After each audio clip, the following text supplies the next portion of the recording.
Hi everyone, welcome back to CrochetRocks. It's Tracy here, and in this tutorial I'm going to show you how to make this beanie. Now this is made with a chunky yarn, which is a bulky 5, and a 5.5mm crochet hook.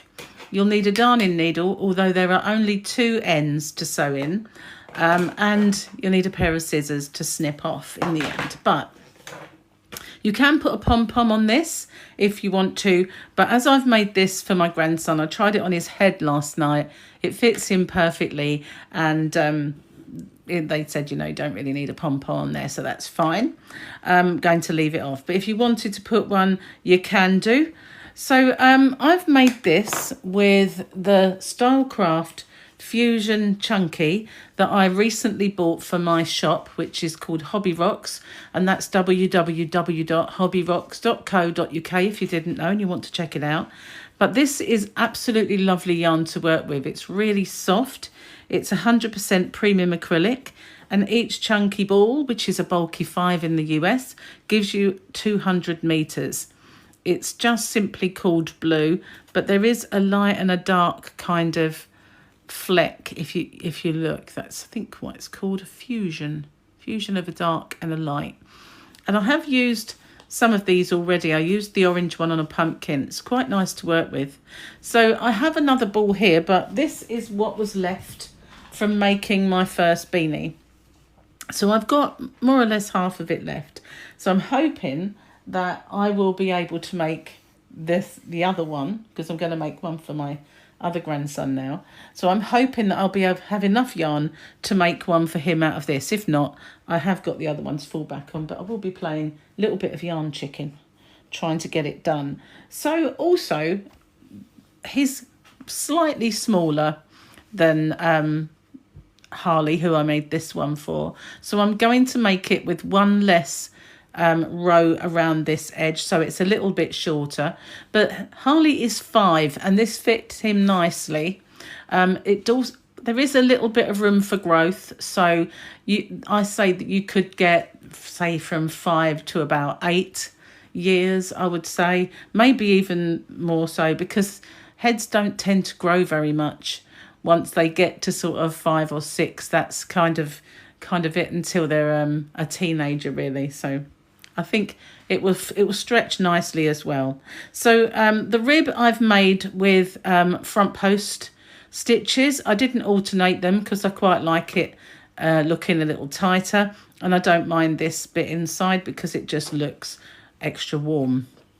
It's a top down beanie, and for the top I've made a magic loop.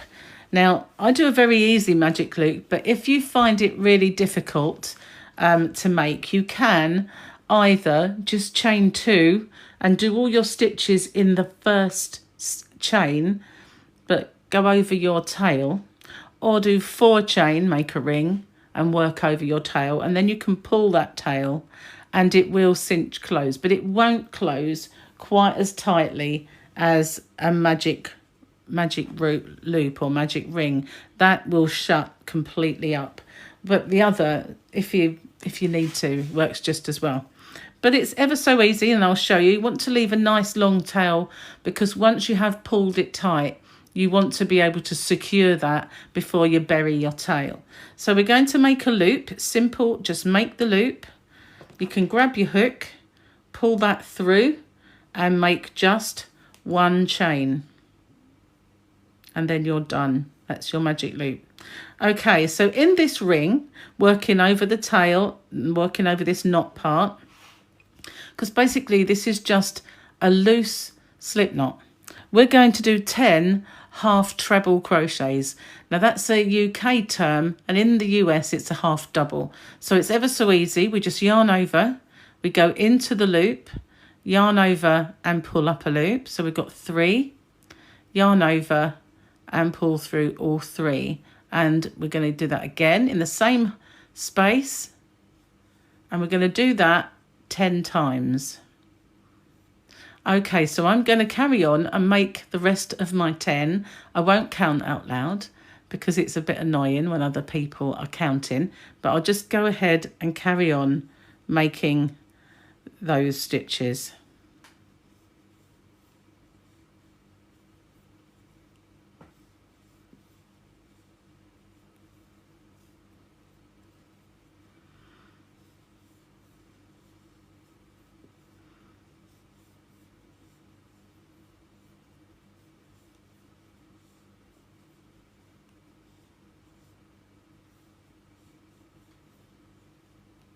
And that should be my last one. I will count them just to make sure. So we've got 1, 2, 3, 4, 5, 6, 7, 8, 9, 10. That's it. I've got my 10. So what I do now is put my hook back in, and I'm just going to pull on this. I don't need to make sure it's absolutely tight like this. It may loosen while we're working. The only time it will really be completely shut and secure is when we sew it and do a little kind of knot to catch that before we bury the tail. So now I'm just going to slip stitch into my first stitch. I can get my hook in and close my ring up. I'm going to chain one, but I'm going to pull it down a little bit, and if you hold this tight and just pull on this, it will cinch down a little. The reason I'm doing that is, but I don't want to mistake it for a stitch when we get round to the other side. So in each single one of these, we're going to put 2. So we're going to just increase every single stitch. So in this same place that I have slip stitched into, I'm going to put 2. The same stitch.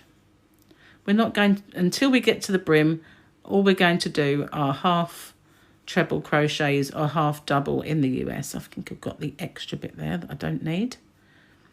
It's hard to see at the moment. The sun has gone in. I might put the light on in a sec. So in each one, we're just going to put 2 stitches.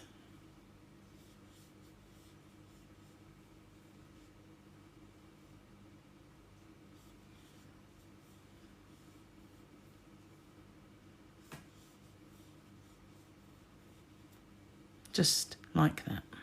Every single one, we're just going to put 2. So I'm going to pause the video and I'm going to carry on working all the way around, and once I get to this last stitch, I'll catch up with you then. Okay, so I put the light on, so we've got a bit of shadow in, sorry about that, but I'm going to slip stitch into my first stitch. Now sometimes it looks like it's slanting down, but you should be able to see that. If you're worried in any way you're going into the wrong one, just count back on the V's at the top. See, this is where you're coming out. Just count them. You've got 1, 2, 3, 4, 5, 6, 7, 8, 9, 10, 11, 12, 13, 14, 15, 16, 17, 18, 19. And you can see there's the 20th one. So because we've increased once in every stitch, we've got 20 stitches.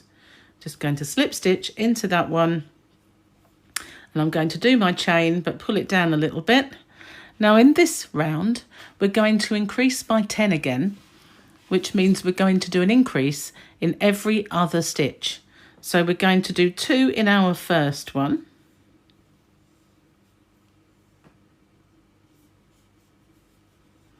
and then we're going to do 1 on its own in the next one. And then we're going to do 2 in the next one. And then 1 on its own. And we're going to repeat that all the way round. So the next one is 2. And then 1.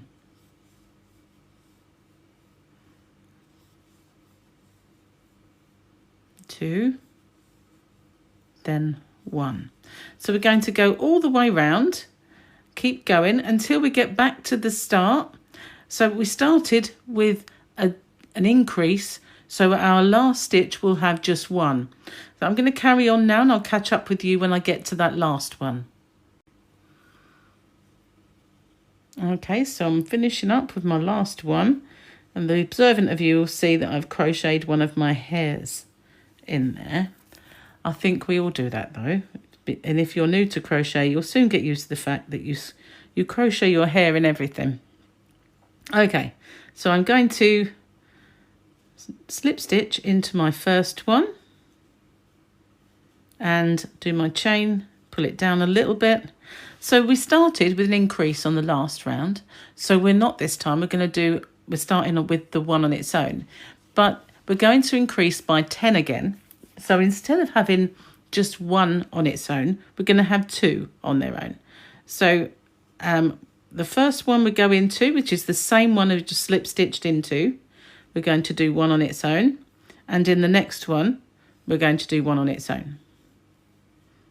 Take the yarn with you, and then I'm going to do two in the next one. So I'm doing my increase, and the reason I stagger my increases so I don't start with an increase every time is if you do that, sometimes the work can take on a bit of a hexagonal shape. It looks like it has some corners where you don't really want them. So by staggering it, where you start with an increase, the next round you don't, then you're putting them in a different place all the time, and it keeps it more round. So now I'm going to do the two on their own.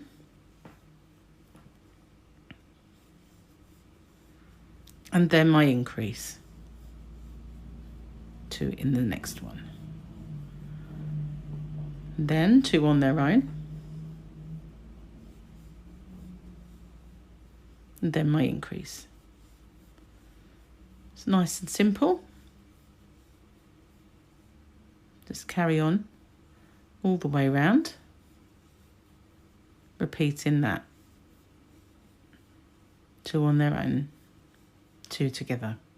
Okay, so once again, I'm going to pause it and I'll catch up with you when we get back to the start again. And just because this time we started on singles, our last stitch will be a two together. So that's how you can tell if you've got the right amount of stitches.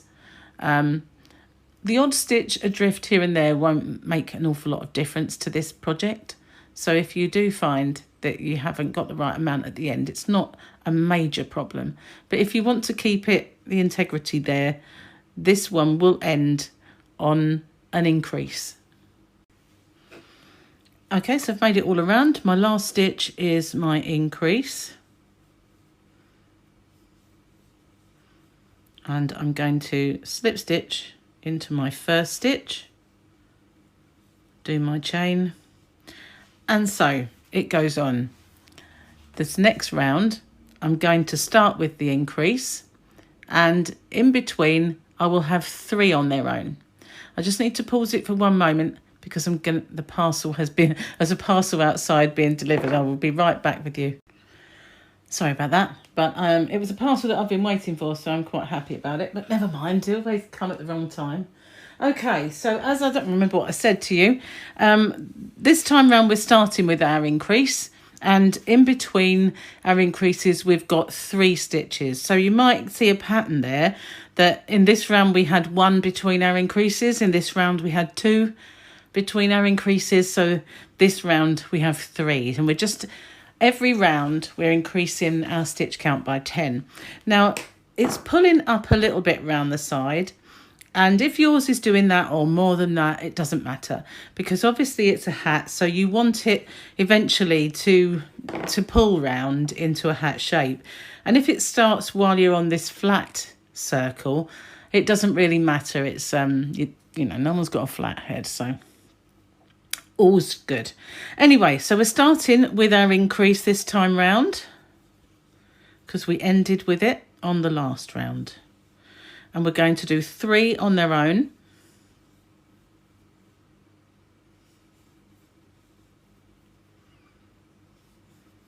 and then we're going to do an increase, two in that one, and then three on their own.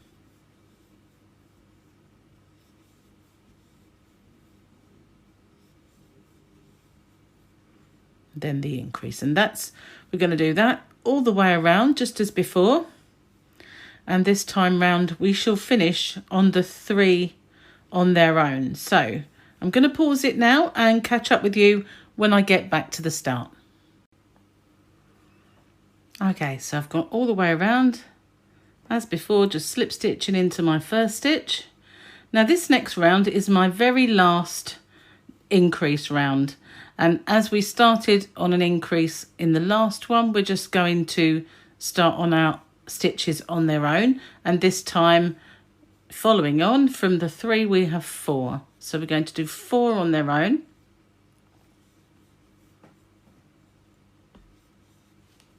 And then an increase.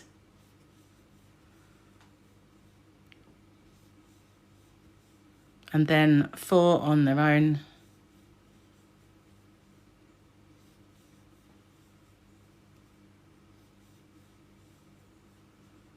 And then the increase, and so on all the way around.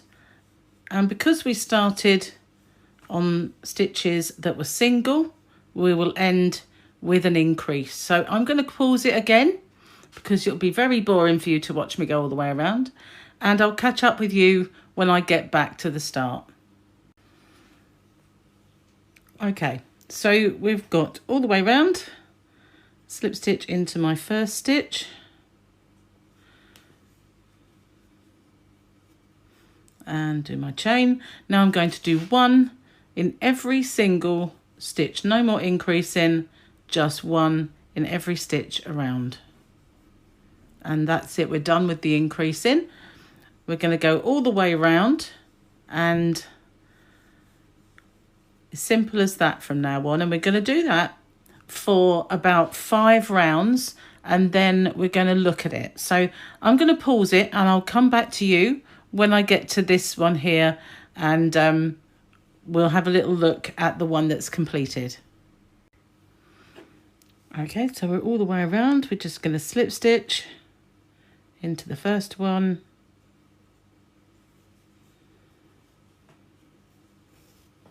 And as you can see, it's starting to cup up more now, and it will look, it doesn't look very hat-like yet, but if we turn it in half, now we're going to start coming down. Okay, so when you look at the finished hat, this one would be a little bit too big for my other grandson. So what I'm going to do is going to do 1 less row of going all the way around, and then just make the brim, and I'll be able to judge it.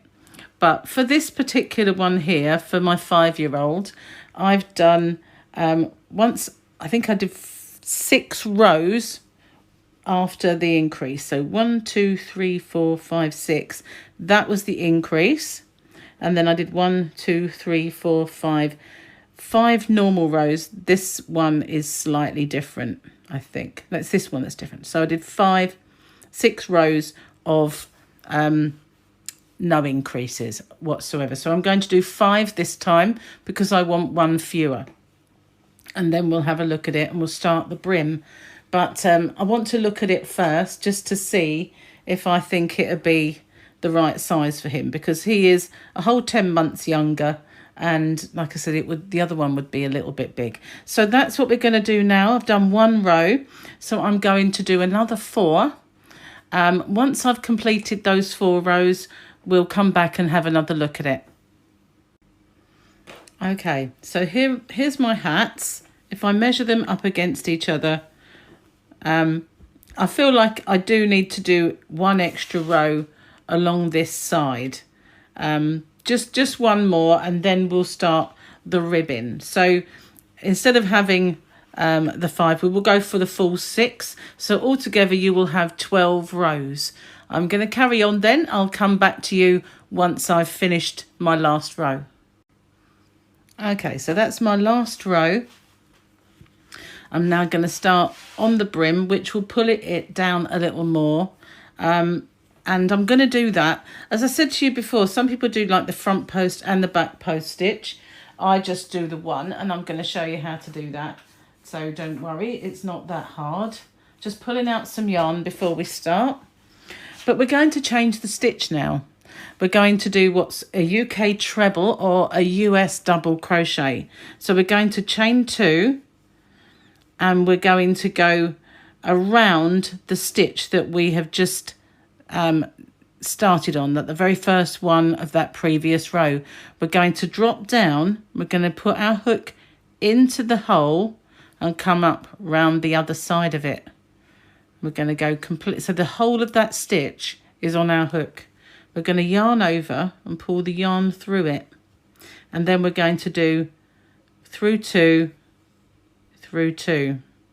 I'll show you again. We're going to go yarn over, go behind that stitch and come out the other side. We're going to yarn over and pull it through. Then we're going to yarn over and pull through 2, yarn over and pull through 2. And this is what's going to make our rib.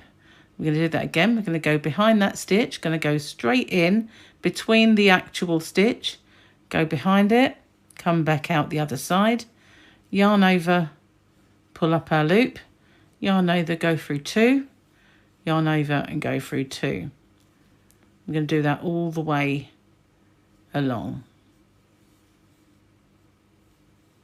It looks harder than it is, so just remember you're going in the, not into the V, but in where the stitch is, and you're coming up through the other side.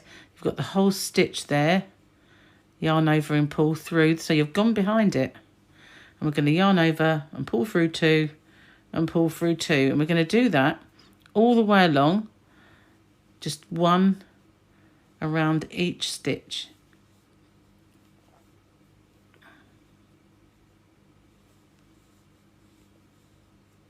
Like that.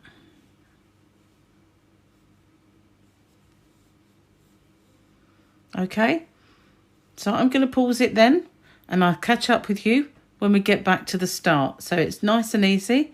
Just take it slow, go around that stitch all the way along, and I'll catch up with you in a moment. Okay, so I've made it all the way around, and the only stitch left is the one that we came out of to do our post. So I'm just going to ignore those 2 chain, and I'm going to slip stitch into the first real stitch. And then I'm going to chain 2 and go back into that stitch here. Not the chain, but the stitch. And go around that one. And carry on going around the back of the stitches that we've just created. And doing more, going around them and going all the way to the end. Now I find it easier to hold it, and then this, I pull it up with my fingers. So it kind of just pull it up like this with my finger, and I can just slot through rather than going all the way around the back, all the way around. But if I kind of pull it up with my finger, I can see where I've got to slot into. But you'll find a way that works for you, whichever way you choose. So you just carry on, one in each of these stitches, exactly the same as before. They're easier to get into now because they're taller. We'll stop and have a look in a sec. Okay, so we're now kind of making the rib, and you can see there's your stitches, and you're just doing this rib, and we're going to carry on doing this. We'll just judge it with our eyesight, really. Now, as I said before, I felt like this one was a little bit longer, so I might make it just a bit shorter, say like down to here, but you can kind of judge it with your eye, really. I would say that's about 4 rows. I might do 3, and then I'll have a look at it and see what it looks like. But it's basically, you'll know the person who you're making this for, whether they've got a larger or a small head. So a little bit of word about sizing before we start carrying on with our hat.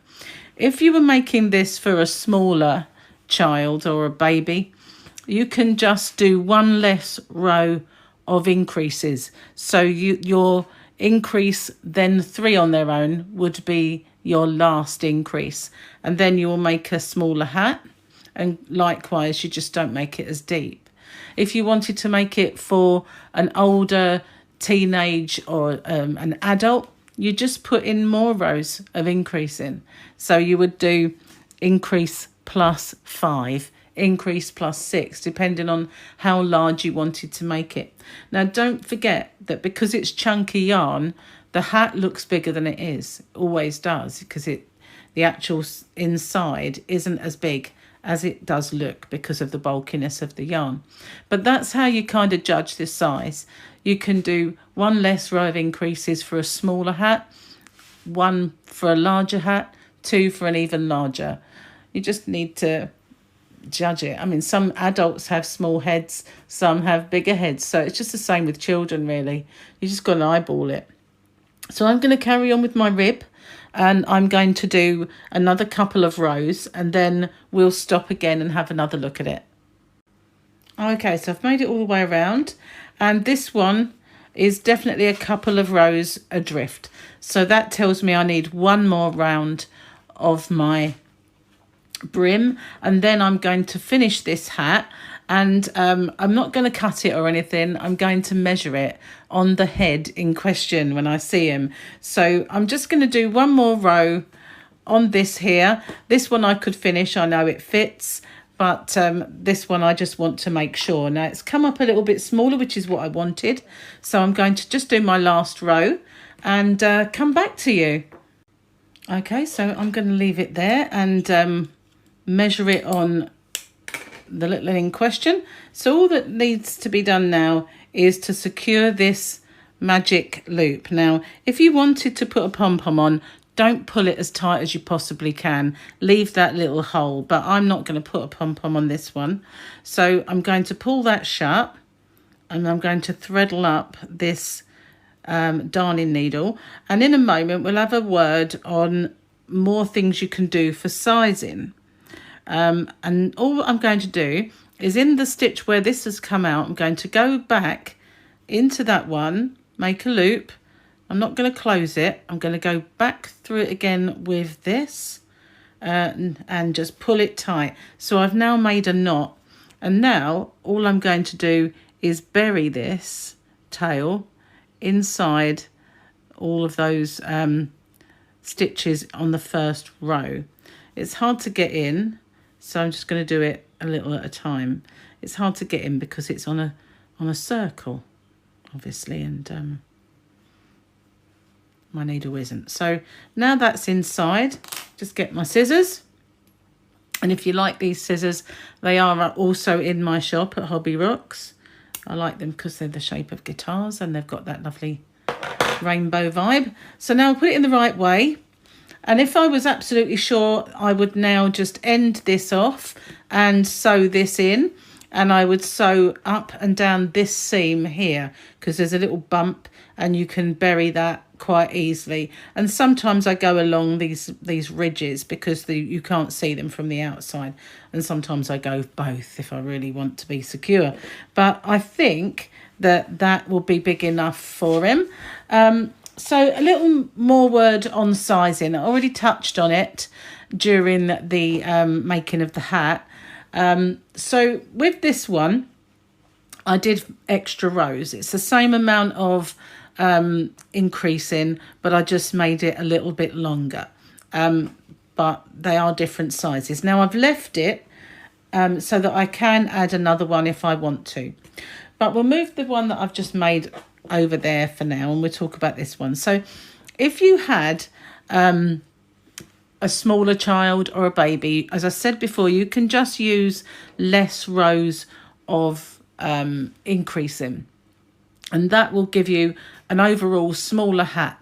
But if you wanted to go smaller still, or if it was that you wanted it to be a little bit larger than you know, making it with just one less row, but maybe not as big as this, you just up the crochet hook size. So you could do one less row of increasing, but use a 6 or a 6.5, and it's going to give you a looser hat, but it will be that little bit bigger. Or likewise, if you wanted it to fit an older child, say one who's more 10, 11, that sort of age, just up the hook size with this this size, and it will give you a little bit bigger hat, just that little bit more room in it. So that's the other thing you can do. You can either increase, as I said before, the amount of increase rows. If you wanted to make it a little bit bigger, just put an extra 1 in. If you wanted it bigger still, you could put 2, you could up the hook size. It's just a case of just, you know, all of those things will produce you a little bit of a bigger hat or the next size up. Anyway, hope that's been informative for you. It's a nice plain hat, this one. If you didn't want a fancy stitch, you can use this with a yarn that is more interesting in its, you know, variegated style, and that way you don't have to make an interesting stitch. And also sometimes for boys you don't really want ornate stitches, so but this one's unisex anyway, and I hope it's been good for you, and thanks for watching. Bye for now.